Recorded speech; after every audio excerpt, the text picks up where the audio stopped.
All right, so here's 1.3. I guess this would be part 2, I think, and 1.3, workplace math 30. Yes? Sure, you can turn the lights up there if that helps. So 1.3. Now, this is a build your skills question. This is number 5. I'm going to do this one with you. And we're going to go through the graphing and the determining the equation of the line and everything. So it says this: Alexander wanted to find out if income is related to age. Okay, that's a good question. He conducted a survey of 2 companies' employees' ages and average annual salaries according to that age. So annual is per year, salary is like the money you make per year, and then he's going to do an average annual salary for different ages. So again, this is what you're doing in your assignment, something like this. You're going to, he did the ages of people in this company, or in these companies, and he found out what an 18-year-old makes in company A and company B, and what on average a 22-year-old makes, and so on. So he wants to know if there's a relationship between your age and how much money you make. Okay, and you might have your own ideas about that. Just like in your survey, in your assignment, you're going to have an idea that, hey, I think that people that spend this many hours on social media are going to spend roughly this many hours doing this other thing. So you're going to have an idea, but you're going to need to actually do the survey to find out. So here's the data. It's already there. So what we're going to do is we're going to work on drawing a scatter plot for the data. Okay. So this may take a little bit of time. Let's get it set up first of all. What do we want to have on the x-axis, or the independent variable? What do we want to have on the bottom there, do you think? Yeah, we're going to want the age, absolutely. Because the annual salary, see, this is both in dollars, right? Both of these are in dollars. This is in years, like the unit. So we're going to have dollars on the side, okay? So we're going to have dollars, and we could actually do thousands, I think. And this is something that you'll see in a graph. They write thousands, and then you don't have to write like all the zeros here. So dollars in thousands, okay, and it's going to be the dollar symbol if you want to throw that in there too. So down here is going to be age. All right, it's going to be age down here, and that's going to be in years. All right. So the next thing we want to do, and you can put a title, right? Age versus income, something like that. And usually you do the x variable versus the y variable, or the independent versus the dependent, the horizontal versus the vertical. But we want to figure out what scale now, right? And you can just kind of say, okay, I got to go from 0 to 62. I can just guess each one of these are going to be 5 years or 10. But how do you know for sure, right? So you want to find out roughly how many years per square, right? And so let's do this. We need to get 62 years. And should we start at 0, do you think? May as well start at 0. Hey, it's not, we can start at 0. So we need 62 years. And how many squares do we have to deal with? 1, 2, 3, 4, 5, 6, 7, 8, 9, 10, 11, 12, 13, 14, 15. So 62 years, and we got to fit that into 15 squares. So what is that? You do that on your calculator. 62 divided by 15. And that would turn out to, every square would be 4.1 years. So if we wanted to do this, we'd have to do, every square would be either maybe 4.5 or 5. If we went 5, if we went 5, I think it'd be okay. So let's say this is 10 years. Nobody's on there 10 years old, but 20. Every 2 spaces would be 10 then, right? 40, 50, 60. And then 70 would be over here, although we don't have data for that. But that's a pretty good guess. So every 2 squares, let me write that out. So 4.1. So we kind of round up, and let's go either 4.5 or 5. And so I did 5, and that's what it looks like. Every square is 5 years. That make sense? Now we can do the same thing for the dollars, because we got to know where we're going to start, where we're going to end over here. So we could start at 0 for the money too, I guess, right? We could start at 0. No one's going to make 0, but we can start at 0, and we have to go at least to, what's the largest value here? 72, is that right? Okay, let's do the same thing. Let's do 72,000 divided by, I think this is also 15 squares. Okay? So what's that? That's going to be dollars per square. 72,000 divided by 15. Okay. So 4,800. So that's 4,800. Let's go to 5,000. That's pretty easy, right? So every 2 squares is going to be 10,000. And we've already got thousands, so I'm just going to put 10, 20, and so on. Okay, so you go ahead and finish. Okay, that's what it should look like. And again, you need to know how to set the scale for your graphs. That's a big thing. If you want to know how much to spread these out, take the whole range of data and divide it by the number of squares you have, and then round up just a little bit. And that's what each square can be. Okay. All right, so what's the next thing we got to do? The next thing we got to do is actually plot these points. So let's take a look. Let's make company A. I'm going to do company A in red, I think. You guys could, if you don't have a different color pen, you could do one could be a circle, one could be like a little X or something, or a little star. I don't know, whatever you want to do, right? You could make the, but you're going to have to make them different. You don't want a whole bunch of dots with of all the data. That's not going to help. So they have to be a little bit different. So at age 18 for company A is 25,000. So here you go over from 0, you go to 18, which would be about here. And you go up to 20, what was it, 25,000? So there's 18 over and 25,000 up. Okay, 18, 25, got that. The next one, 22, 30. So I'll go over about 22, which is right about there, and go up to 30. There we go. Okay, so those two are done. And you're going to do that with the same way. You're going to do all of this first column of company A. So I'll give you a few minutes to work on that.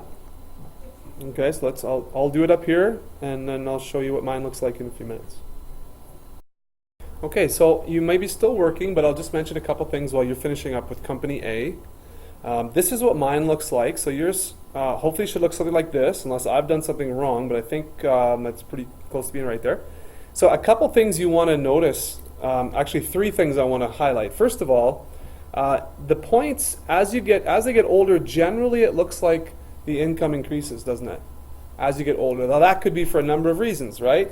Obviously experience, right? And you're getting better at your job. You've put the time in. Maybe there's promotions which come with pay raises, you know, moving up into the levels of management or whatever. So there's lots of reasons, and it makes a lot of sense.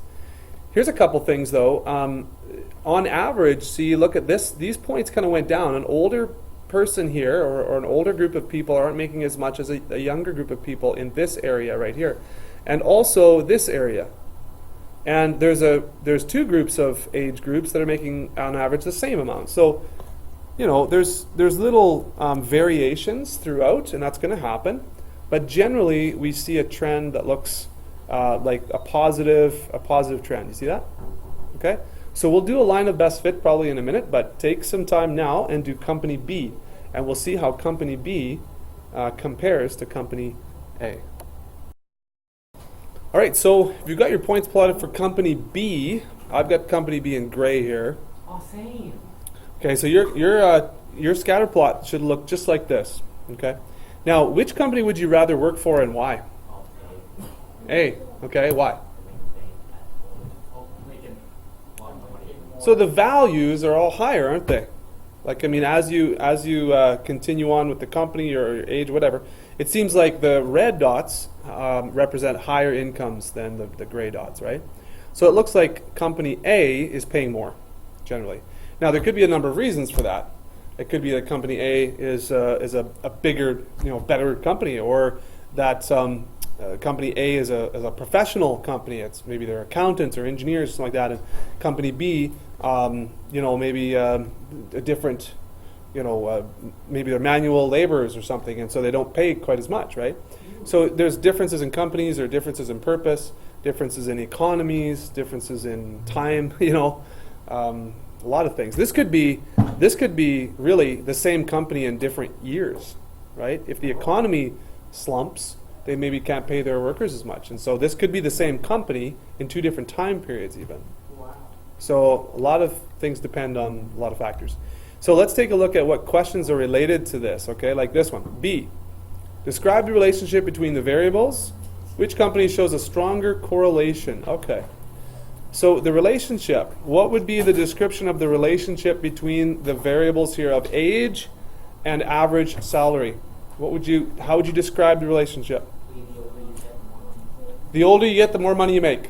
Okay, so as your age increases, as the older you get, your age increases, the amount of money on average that you make would increase as well. So it's a positive correlation, right? It's positive. As one goes up, the other one goes up. Now here's a question. It may be tougher to see without a line of best fit, but let's see if we can do it. I'm going to zoom in a bit. Which set of data shows a stronger correlation? That means which of the sets of points would be closer to making a straight line with each other?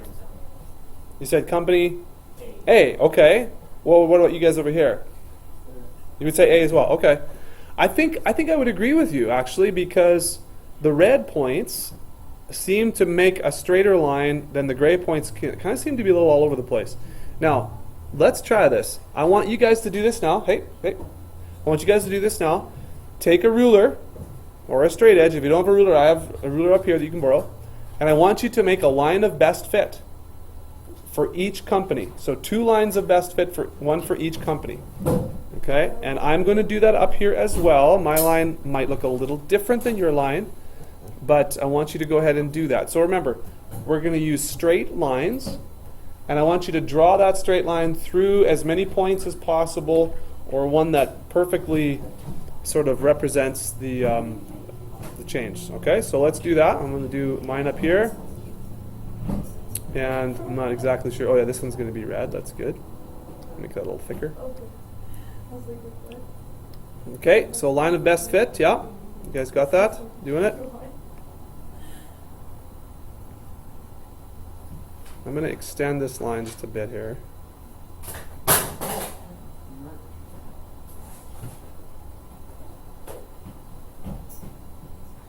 Okay, so I'm just kind of trying to be ballpark here. Okay, so that looks like the line of best fit for those ones.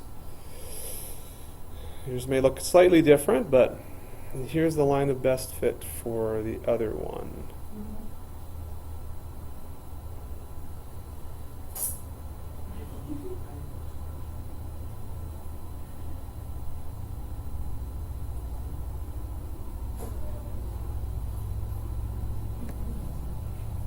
Okay, so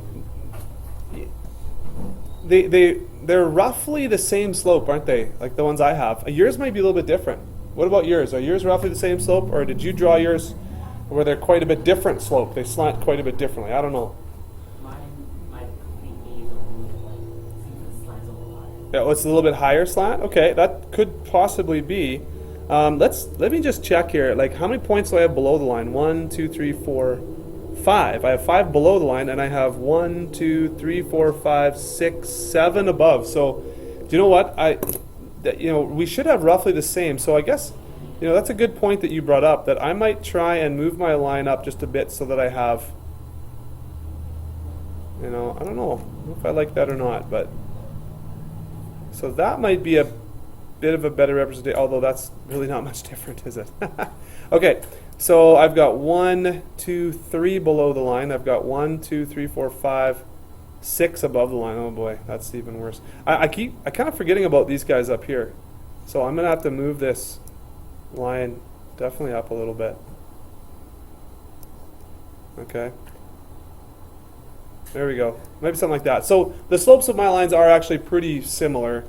And that's why you want to use a clear ruler, so that you can see the points that are underneath the ruler and that the ruler is covering, so when you're making your line. So, okay, I'm going to go with this, and we're going to now, from this, we're going to ask we drew a line of best fit, and we need to write the equations for the lines. Now, I just have a sneaky suspicion that this might be the toughest part for you guys, writing an equation. I hope not, but I hope that you can see this is going to be reasonable. So let me just clip this question. This is the one we're working on. I'm going to put it back on the other page along with just underneath the graph here, okay? So let's paste that there. See if I can get that up in here. Come on. Nope. Okay, doesn't want to go. Wants to stay right down there. That's fine. Okay, so equation. Let's work on company A first, okay? So an equation for company A. Now, of course, what we need is the information to fill out y equals mx plus b. Okay? Y and x are going to stay as y and x. Now we could actually do, y actually could be, well, we can just do y as fine. This is going to be the y-axis, right? This is the x-axis, just like we know that. So we need to find m and b, don't we? We need to find m and b. So how do I find the slope of the line? You take 2 points and We need 2 points. Thank you very much. We need 2 points. Now, if I zoom in here a little bit again, let's see. I need to identify 2 points that I know are on this line. So there's really not too many points that this line goes exactly through. Now, whether that's a failure of my line of best fit or not, I'm just, now that I'm closer, I'm going to maybe adjust this a little bit. But, okay, so what you want to do is you want to pick 2 points that you know are on the line. And so for me, what I'm looking for is, does this go through any point that I've already plotted? And it does. It goes through this one right here. Do you see that? So what point is that? That looks like 2230 or something. What is the 2230? Yeah, that's this point right here. You see, in company A, 2230. So I'm going to write that down. Okay, so let me go through this here. When we find the line of best fit, what you do is you pick 2 points on your line, and then you find the slope of the line. So here I picked this point right here, and this point right here. I found the slope of the line, which is 1,212 and 12 cents. That represents the kind of the increase in salary per year that you should expect in that company on average. And so from our graph, 45 years old, you go up here, it's going to be pretty close to 58 or 59,000. That's what it looks like. So if you write your equation, now we've got the slope, and the y-intercept would be about 5,100 is what I've guessed there. Here's the equation. You plug in 45 in for your x, and you do that, and this is what I get for my salary. And so that's pretty close to what we see on the graph, and that's how you can use your line of best fit to get a little bit more accurate answer. You don't have to guess so much. Okay, so there it's working out. 2 ways you can find out the 45-year-old sort of expected salary from the graph, and using your equation, y equals mx plus b. Here's the m, the slope, and here's the b, the intercept. Okay, so yeah, that's for company A. You'll have to do company B as well, and then you can start to practice your new skills after this.